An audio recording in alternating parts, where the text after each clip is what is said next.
Welcome to Mating Matters. I'm Dr. Wendy Walsh with our producer, Brooke Peterson. And this is another bonus episode of Mating Matters while we're busy working on a fully produced one, getting all our interviews and sound together for the next couple of this season.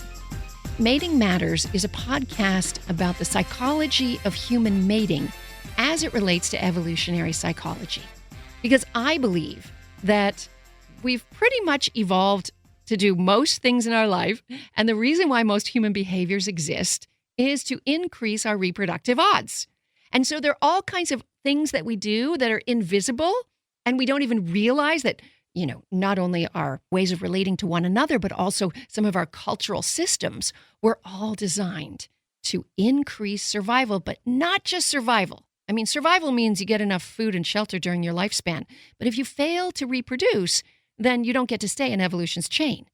So please know that you're here today because you have really smart ancestors who knew how to solve the biggest problem ever presented to humans, how to reproduce and make sure that those offspring survive to become healthy adults so they could reproduce, and so on and so on and so on. So I look at everything. I look at human behavior. I look at gender. I look at sexuality. I look at human mating strategy. And I look at competition for mates, female to female competition and male to male competition for mates. But today I want to talk about something that comes up a lot, which is nature versus nurture, and something I call intergenerational psychology. It's a question that people often email me about. They believe, since I consider myself an evolutionary psychologist, that I'm saying that biology is destiny, that how we have evolved to be, our mating strategies, the way that we survive and things that we do to survive is just that way because we've inherited it. Biologically, we've inherited it. So I wanted to take a moment to remind everybody about the nature versus nurture debate. There is no debate. It's always both. In other words, we all come into the world with a genetic predisposition to behave in certain ways, to have certain kind of health risks, to grow a certain height or not. And then our environment either suppresses or enlivens those genes. So let's say you were born with a gene that gave you a predisposition for heart disease. However, you were born into a family who ate particularly healthy, mostly a plant-based diet, very little saturated fats and red meat and good fats. And you were born into a family that exercised a lot across the lifespan. That gene for heart disease might never get an opportunity to be expressed. On the other hand, you also could be born with a gene for fairly high intelligence. But in your early life, especially in the first year of life when the brain triples in size, if the environment isn't stimulating that, when there's a lot of blooming and pruning going on in the brain as it's trying to figure out which neurotransmitters it needs for survival, if adults aren't talking with you, if you've been stuck in front of a screen watching shows and it's not interactive, nobody's reading to you, then your high intelligence might not be expressed. So it's always nature versus nurture. But get this, it's not just you and your experiences. But remember, you come from a long line of ancestors who may have had trauma themselves that actually altered their genes. An area of psychological research that I am currently fascinated with is called intergenerational psychology.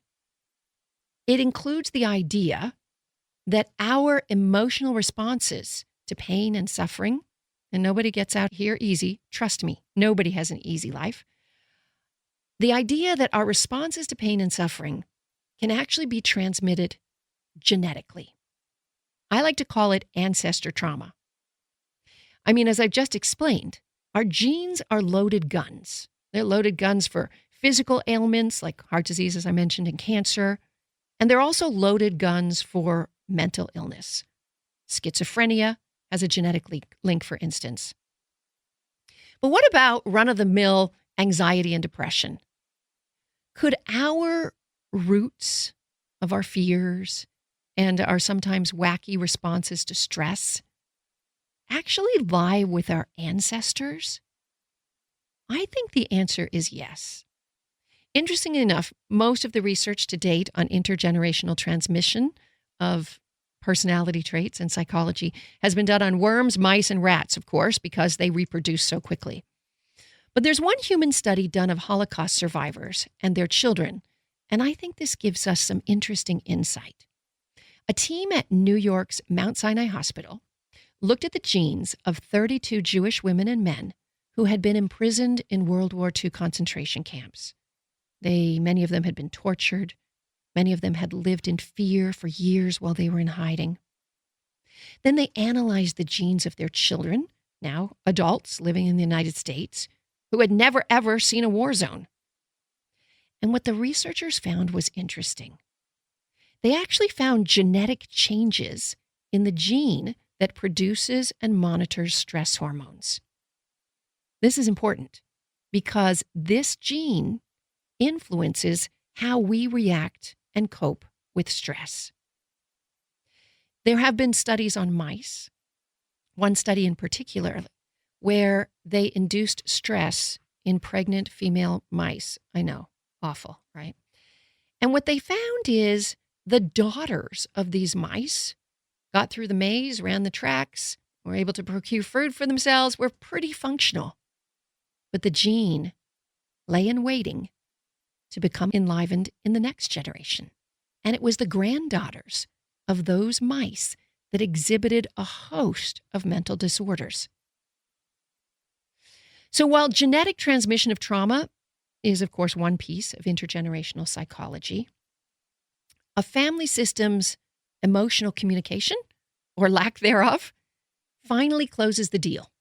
This is how you come into the world with a genetic predisposition, and your family of origin, your first family, triggers that gene to work or not. And this is the clever beauty of nature versus nurture. It's always both. Our environment works to suppress or enliven our genes. And I think this is especially true when it comes to ancestor trauma. Here in the United States, we are a country of immigrants. We are a country of racism. We are a country, as many countries are, of patriarchal authority and disadvantage for women. And our ancestors often had it worse than we did. And in some ways, we carry the bed of their trauma. We carry this trauma in our genes, waiting to be free and enlivened. It's interesting because sometimes our parents and grandparents might dismiss or minimize the trauma they experienced, but at the same time, they could give emotional cues to their kids or grandkids. You know, grandmothers say, be careful, the world is unsafe, be careful, don't do it. And that trauma eventually gives birth as unexplained anxiety or depression or poor coping mechanisms for stress, or the big one, big-time relationship problems. Before I give you some new research on resiliency, again, biology is not destiny. You may be the generation that makes the change for future generations. Let me quote a couple studies that we will give you the links to these studies in our what, Brooke? In our description. One is called Non-Genomic Transmission Across Generations of Maternal Behavior and Stress Responses in Rats.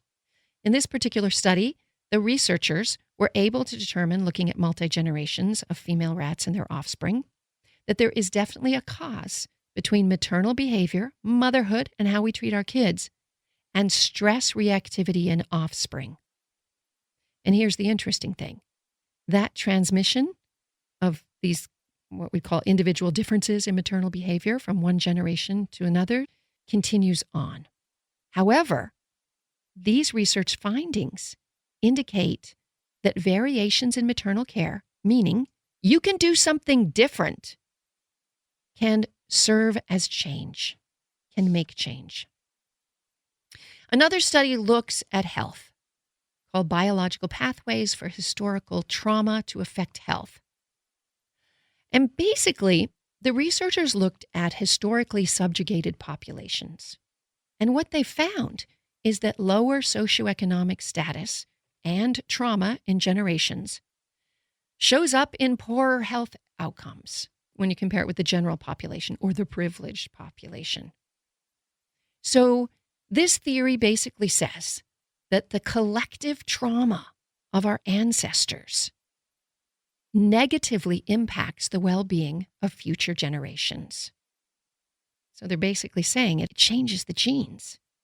Then they're also saying that personal exposure to trauma or stressors, what happens to you in this generation, can create what we call epigenetic modifications that can contribute to the development of poor health.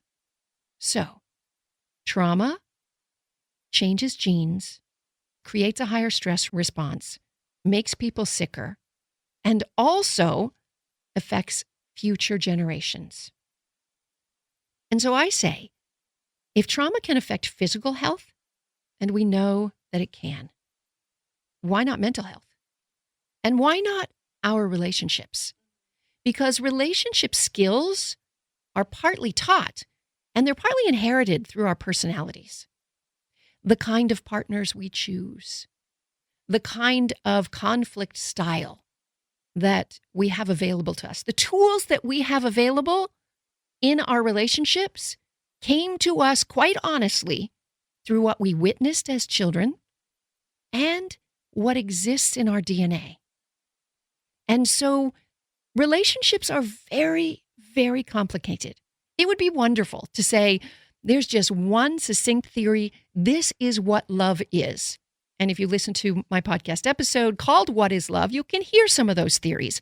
John Bowlby's attachment theory, Sternberg's triangular theory of love.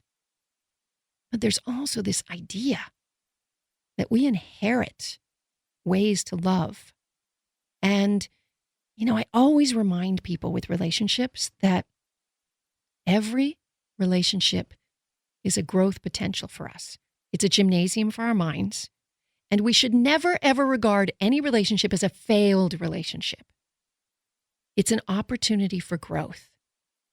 I don't like it when people rate relationships based on duration, or they rate people based on number of relationships or number of sexual partners. We have to get rid of this whole terminology and instead just understand that we have been given a certain set of biological tools.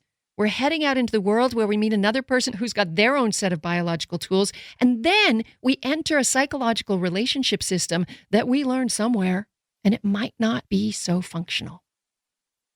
So I want you to forgive yourself about what's been going on with relationships and also understand that there may be history in your ways. One of my favorite metaphors for how relationship skills are intergenerational. It's a cute little story. Our daughter is preparing a ham for a holiday, and she calls her mother and says, "How do I make the ham?" And the mother says, "Well, first you cut it in half." And the daughter says, "Why?" And she goes, "I don't know. My mother always did it that way. It's important for it. You got to cut it in half." So she cuts it in half. She's still curious. So she decides to call the grandmother and say, "Grandma, why do you cut the ham in half? How does it make it better, cook it better?" The grandmother says, "I don't know, because my mother always did it that way. It's a family tradition, and this is the way we do it." So the granddaughter decides, I'm going to go to the old age home. I'm going to see great grandma, and I'm going to ask her about this ham story. So she goes to the room. She sees the old lady in her bed. She walks in, and she says, "I just want to know why we cut the ham in half." And the great-grandmother says, "Oh, it was because my pan was too small. It would never fit." You see, some behaviors were functional for one generation, but they don't belong here today. And some of our basic habits we inherited, but we don't need to use today. This is how intergenerational psychology works. Ask yourself, are you living out your ancestors' trauma? And if so, what are you doing about it? How do you process the grief of an ancestor you've never heard of? How do you with your modern brain, make sense of it. Here are a few of ideas I have for you. First, explore your family history. Get the full story. Use Ancestry.com. Talk to any old person that you're faintly related to about what went on. Because what you're doing is you're creating a narrative for your feelings. When you hear those stories from the past, when you read historical literature about what your ancestors must have encountered during a certain time, you're now going, now I know why I feel this way. I call it genetic memory. And you have to have a narrative for genetic memory. Secondly, you know I love dreams. Freud called them preconscious material, just ready to be pricked and knocked to our consciousness so we can deal with it. Pay attention to your dreams. Keep a dream journal.